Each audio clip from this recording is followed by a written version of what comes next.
अस्सलामु अलैकुम वरहमतुल्लाहि वबरकातुहू। आज से हम अपने बायोलॉजी कोर्स का आगाज़ कर रहे हैं। आज का जो हमारा पहला टॉपिक है वो है साइंस के बारे में। साइंस का जो डिफिनीशन है वो ये है कि science is the knowledge of observation and experiment. कि साइंस वो नॉलेज है जो हमें ऑब्जर्वेशन और एक्सपेरिमेंट से हासिल होता है। अब क्वेश्चन ये अराइज होता है कि ऑब्जर्वेशन क्या चीज़ होता है और एक्सपेरिमेंट क्या चीज़ होता है। अब हम इन दोनों को एक्सप्लेन करते हैं। Observation mean to see something with naked eye और feel with five sense.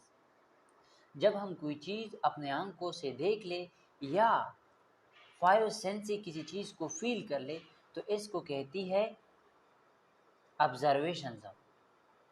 For example हमने ग्राउंड में कोई फुटबॉल को देख लिया तो हमारे नॉलेज में ये बात आ गई कि फ़ुटबॉल की जो शेप थी वो राउंड थी। तो ये बात हमारे ज़हन में आ गई कि फ़ुटबॉल की शेप राउंड थी।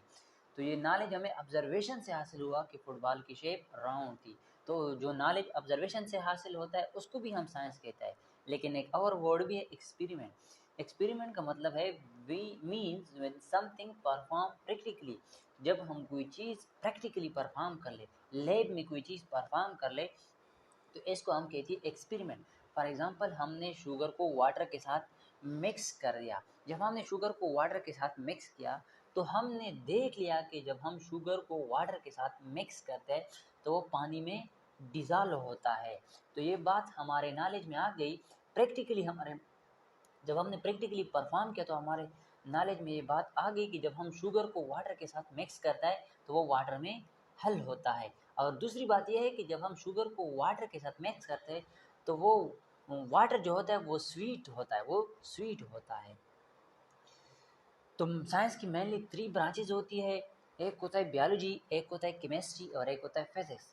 बायोलॉजी में मेनली हम लाइफ के बारे में स्टडी करता है, लिविंग थिंग के बारे में कि लिविंग थिंग किस चीज़ से बना है, उसकी केमिकल कंपोजिशन क्या चीज़ होती है।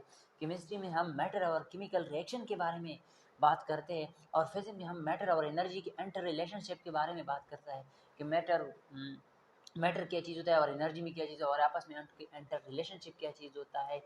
तो आज हम इस सेशन में जो कोर्स स्टडी करने जा रहे हैं वो मेनली बायोलॉजी के बारे में है कि बायोलॉजी क्या चीज़ होता है। तो बायोलॉजी का जो वर्ड होता है वो डिराइव्ड होता है to Greek word bio mean life and logos mean to study. 2 word है, एक होता है बायो, एक होता है लोगस। अक्सर टेस्ट में ये एमसीक्यूज भी पूछा जाता है कि बायोलॉजी वर्ड जो होता है ये ग्रीक वर्ड है, लतानी वर्ड है। तो ये ऑप्शन आपके ध्यान में होने चाहिए कि ये बायोलॉजी का वर्ड जो होता है वो 2 ग्रीक वर्ड से डिराइव होता है। तो अब दो टू ग्रीक वर्ड से डिराइव उसकी मीनिंग क्या है। इसकी मीनिंग है बायो का मतलब है लाइफ और लोगस का मतलब है टू स्टडी। सिंपल डिफिनीशन इसकी ये हो गई कि बायोलॉजी का मतलब है to study life, to study life. अब एक अहम पॉइंट ये भी है कि 1736 में एक स्वीडिश साइंटिस्ट कार्ल लिनियस ने फर्स्ट टाइम एक वर्ड इंट्रोड्यूस किया जिसको हम बायोलॉजी, उसने कहा कि वर्ड इंट्रोड्यूस किया बायोलॉजी। तो अब ये क्वेश्चन भी काफ़ी पेपर में रिपीट हुआ है कि स्वीडिश साइंटिस्ट कार्ल लिनियस ने बायोलॉजी वर्ड किस सन में यूज़ किया था।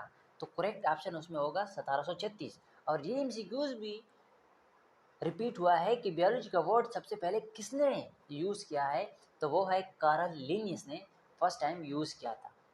तो अब बायोलॉजी की डिफिनीशन ये हुई कि biology is the study of living thing. और दूसरी डिफिनीशन हम इस तरह भी कर सकते हैं कि जब हम लाइफ को स्टडी करता है तो इसको भी हम बायोलॉजी कहती है।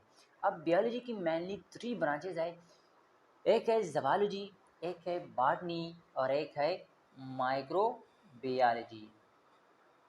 अब ज़ूलॉजी क्या चीज़ है। ज़ूलॉजी में हम स्टडी ऑफ एनिमल को स्टडी करता है। जब हम एनिमल को स्टडी करता है तो हम इसको ज़ूलॉजी कहते हैं। एनिमल में हम कौन सी चीज़ को स्टडी करता है। जब हम एनिमल की फॉर्म को स्टडी करता है, उसकी शेप को स्टडी करता है, उसकी इंटरनल एनाटॉमी को स्टडी करता है, उसकी फिजियोलॉजी को स्टडी करता है, उसकी टिश्यू को स्टडी करता है, उसकी सेल को स्टडी करता है, तो इसको हम ज़ूलॉजी कहते हैं। फिर दूसरा है बॉटनी। बॉटनी में हम प्लांट को स्टडी करता है, प्लांट की internal anatomy, external anatomy, physiology, shapes और उसकी जाइलम सिस्टम, फ्लोएम सिस्टम, इसको जब हम स्टडी करते हैं तो ये उसको बॉटनी कहती है। अब थर्ड जो मेजर ब्रांचेज है बायोलॉजी की वो है माइक्रोबायोलॉजी। वो है माइक्रोबायोलॉजी। माइक्रोबायोलॉजी में हम माइक्रो ऑर्गेनिज्म को स्टडी करते हैं। अब क्वेश्चन ये एराइज होता है कि माइक्रो ऑर्गेनिज्म क्या चीज़ होता है।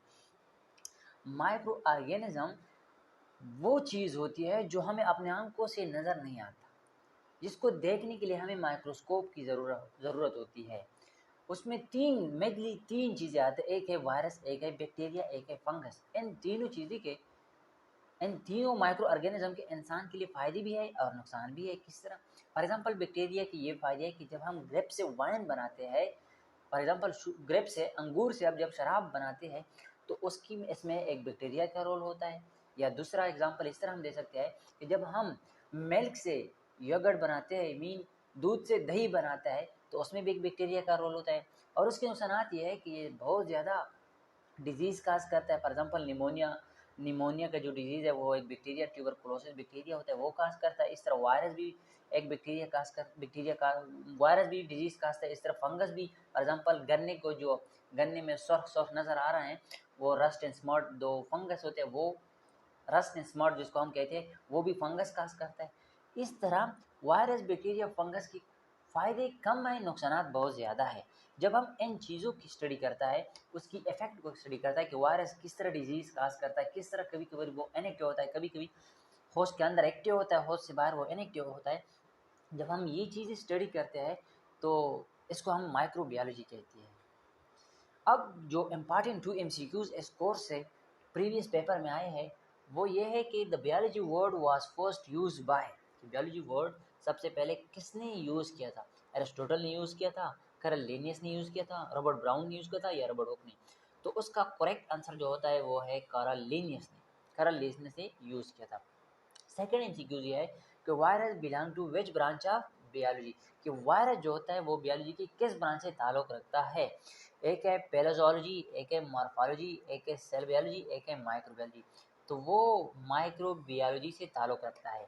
सेल बायोलॉजी में जब हम सेल को स्टडी करते हैं, मॉर्फोलॉजी में हम जब मॉर्फोलॉजी को स्टडी करता है, पैलोजोलॉजी में हम जब एनिमल के पास्ट फॉसिल को स्टडी करता है, तो इसको हम पैलोजोलॉजी कहती है। आज का जो हमारा टॉपिक था वो ख़त्म हो गया। आप सब लोगों से गुजारिश है कि आप लोगों ने हमारा चैनल सब्सक्राइब नहीं किया है, तो आप जल्दी से हमारे चैनल को सब्सक्राइब कर लें। खुदा हाफ़िज़।